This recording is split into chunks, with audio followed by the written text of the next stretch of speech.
మీరు చెయ్యాలంటే ఇయ్యాలంటే మనసులో ఉంటే మీకు 5 నిమిషాల పని కాదు. రైతు బంధు ఎందుకు ఇస్తలేవు? అప్పుల పాలు చేసిపోయారు అంటున్నావు. అప్పుల పాలు కాకపోతే నీకు లంక బిడ్డలు ఇచ్చిపోతారు. అవన్నీ పంచుకుంటారుగా మంత్రులంతా లైన్గా కూర్చొని. అభివృద్ధి చేసినప్పుడు అప్పు కాదా? సెక్రటరియట్ కట్టినప్పుడు అప్పు కాదా? కాళేశ్వరం కడితే అప్పు కాదా? కేంద్రంకి వెళ్ళి వాళ్ళని తెచ్చిచ్చిర్రా కాళేశ్వరానికి? యాదగిరిగుట్ట కడితే డెవలప్మెంట్ కాదా? మన మన మన కమాండ్ కంట్రోల్ ఆఫీస్ కడితే ఇది కాదా? ప్రగతి భవన్ కడితే అప్పు కదా? వీళ్ళకట్ట అప్పు ఉండొద్దట, లంక బిందెలు పెట్టి పోవాలంటే వీళ్ళు వచ్చి కూర్చుంటారట, దబా చేస్తారట. అరే అంతా ఆన్లైన్ సిస్టమ్ చేస్తాం. రైతు బంధు పడుతుంది ఆన్లైన్లో. నువ్వు 10,000 వేస్తాను, మేము 10,000 వేసినాం, నువ్వు 15,000 కొట్టు, అప్పు చేయి, ఎవడొద్దా చూడండి. నువ్వు మేము 2,000 పిక్చర్ ఇచ్చినాం, మీరు 200 ఇస్తే నువ్వు 4,000 ఇస్తాను. ఆన్లైన్లో ఇంకా ఆ గ్యారంటీలు ఎందుకు? ఆ అప్లికేషన్లు ఎందుకు? ఆ ఫామ్లు ఎందుకు? ఇదంతా ఎందుకు? ఆన్లైన్లో ఆల్రెడీ డాటా ఉన్నది. మీరు చెయ్యాలంటే ఇయ్యాలంటే మనసులో ఉంటే మీకు 5 నిమిషాల పని కాదు.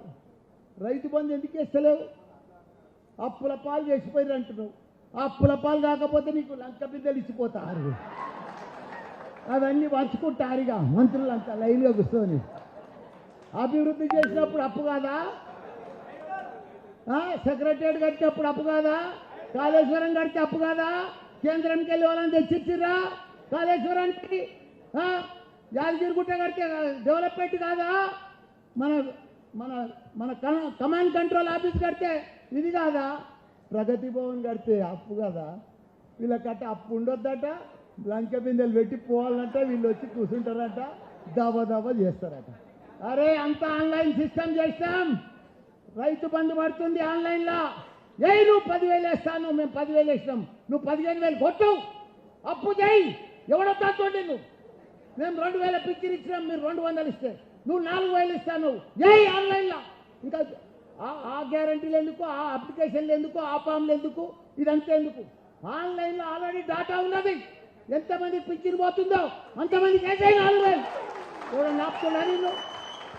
అరాచకాలు, అక్రమాలు, భూ కబ్జాలు, వాళ్ళ అల్లుడు, వాళ్ళ బామ్మాడిది, ఆయన చెరువుల్లో కట్టిన కాలేజీలు, చెరువుల ఆక్రమణలు అన్నిటి మీద ఏసీబీ అదేవిధంగా విజిలెన్స్ అండ్ ఎన్ఫోర్స్మెంట్ ద్వారా అధికారంలోకి వచ్చిన ఎంబడే విచారణకు ఆదేశిస్తాం. మల్లారెడ్డి బామ్మార్దిని, మల్లారెడ్డి అల్లుడిని బొక్కలకు దోసే బాధ్యత కాంగ్రెస్ పార్టీ తీసుకుంటుంది. ఇవాళ గుండ్ల పోచంపల్లిలో పార్కు జగాన్ కూడా కూలగొట్టి రోడ్డు వేసుకుంటుండు. ఎన్నిసార్లు మున్సిపాల్లో మా కౌన్సిలర్లు అభ్యంతరం లేవనెత్తిన ఫిర్యాదు చేసినా ఇవాళ అధికారులు అడ్డుకుంటలేరు. ఏమనంటే మంత్రి సార్ మేమేం చేస్తాం అంటూ పార్కులోకి వెళ్ళి ఆయన కాలేజ్కు దగ్గర అవుతుందని పార్కు ప్రభుత్వ జగాన్ కూడా కబ్జా పెట్టుకొని ఇవాళ రోడ్లు వేసుకొని ఇవాళ దబాయిస్తున్నాడు. దున్నపోతు మీద వాన పడితే తోకైనా ఊపుతుంది కానీ కేసీఆర్ మాత్రం దున్నపోతు కంటే అధ్వానంగా తయారైండు. ఇక వాడైతే ఈడొకడు ఉన్నాడు, మరి ఏం పాపం చేసిండ్రో ఇక్కడ ప్రజలు. వాడు ఎమ్మెల్యే మంత్రి అచ్చోసిన ఆంబోతులాక మంది భూముల మీద వాడి మేస్తున్నాడు. దొంగ చేన్లు మేసే దున్నపోతులాక తయారైండు. మైసమ్మకి ఇడిచిన దున్నపోత ఎట్లుంటుంది ఊర్ల చేన్ల మీద వాడు మేసేది. షామీర్పేట మైసమ్మకి ఇడిచిపెట్టిన దున్నపోతులాక తయారయ్యి రెవెన్యూ చట్టాన్ని అడ్డం పెట్టుకొని, ధరణి పోర్టల్ని అడ్డం పెట్టుకొని వందలాది ఎకరాల భూముల్ని ఈ నియోజకవర్గంలో అగ్గొక్ కొనుక్కొని వాళ్ళ జీవితాలతో చెలగాట మాడుతున్నాడు. అట్లాంటోడు మంత్రుండి ఇక్కడ ఎమ్మెల్యే ఉండి ఎన్నిసార్లు చెప్పినా వీళ్ళు అడిగితే ఉల్కడు పల్కడు, ఏమైనా కావాలంటే ఇచ్చిపోవా, అన్నో పైసలు ఇస్తా అని ఇది అడ్డం పెట్టుకొని వాళ్ళ భూములు గుంజుకుంటున్నాడు.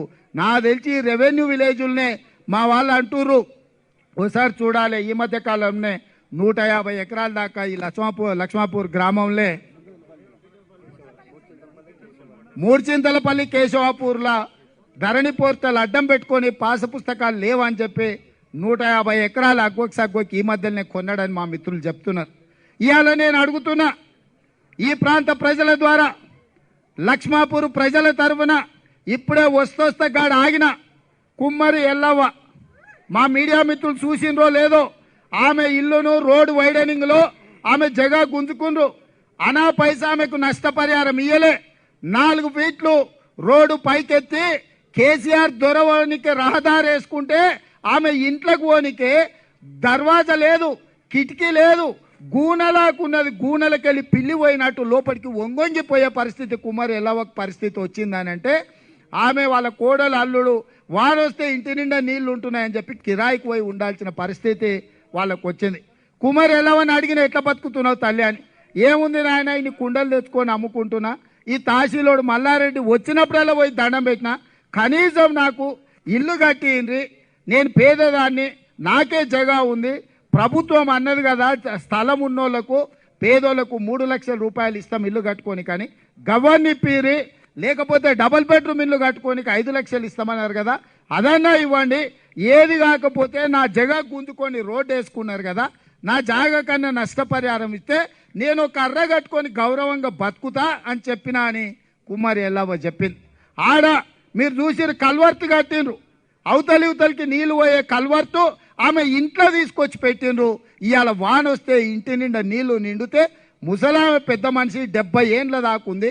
కనీసం వీళ్ళు మనుషుల పశువుల గడ్డి తింటుండ్రా, ఏమన్నా పెండ తింటుండ్రా అని అడుగుతున్న ముఖ్యమంత్రిని, ఈ మంత్రిని. ఒక ముసలామెకంత తిప్పల పడుతుంటే గాడిద కొడుకులారా, 100 ఎకరాలు నువ్వు కొనుక్కుంటావు, 1000 కోట్ల గాడిద కొడుకు సంపాదించుకుంటాడు. ఆ ముసలామెకు ప్రభుత్వం పైసలు 5 లక్షలు ఇచ్చి 2 అర్రల ఇల్లు కట్టిస్తే మీ సొమ్మేమన్నా పోతాదరా అని నేను అడుగుతున్నా. ఆ ముసలామె ఉసురు తలగకపోతుందా, మీరు జావకపోతారా అని నేను అడుగుతున్నా. ఇవాళ బాధతో చెప్తున్నా, ఎవరి సావు మనం కోరుకోం, కానీ పేదోళ్ళని ఇంత అన్యాయంగా నీ ఫామ్ హౌస్కి పోనీకే పెద్ద రోడ్ వేసుకొని నీ కారుకు ఏడ గింత గుంత లేకుండా ఎక్కడ నీ కడుపులో సల్ల గదలకుండా నీ ఫామ్ హౌస్ కోనికే రోడ్డు వేసుకున్నావు. నీ ఫామ్ హౌస్కి వేసుకున్న రోడ్డులో నష్టపోయిన పేదోళ్లకు కుమ్మరోళ్ళకు కడుపు కొడతావు. నువ్వు కుండలు అమ్ముకునే బతికే ముసలవ్వని కూడా నువ్వు మోసం చేస్తావురా సన్నాసోడా అని చెప్పి లక్ష్మాపూర్ గ్రామ ప్రజల తరఫున నేను అడుగుతున్నా. అందుకే ఇప్పుడే కలెక్టర్కి ఫోన్ చేసిన, కలెక్టర్ గారు మీరు రేపు సాయంత్రం లోపల అధికారులను పంపించి డబుల్ బెడ్రూమ్ ఇల్లు ఇస్తావా, లేకపోతే 3 లక్షల రూపాయలు ఇస్తావా, లేకపోతే కలెక్టర్ ఆఫీస్కి వచ్చిన అంటే చింతపండు అవుతుందని చెప్పి ఇప్పుడే కలెక్టర్ చెప్పొచ్చు. ఏది కాకపోతే ఇక్కడ మా వజ్రేష్ యాదవ్, మా హరివర్ధన్ రెడ్డి ఉన్నారు. ఆ గాడిద కొడుకులు చేయకపోతే నెల తిరిగే లోపల మా సొంత పైసలు 5 లక్షలు పెట్టి కుమారి ఎల్లవ్వకు ఇల్లు కట్టించే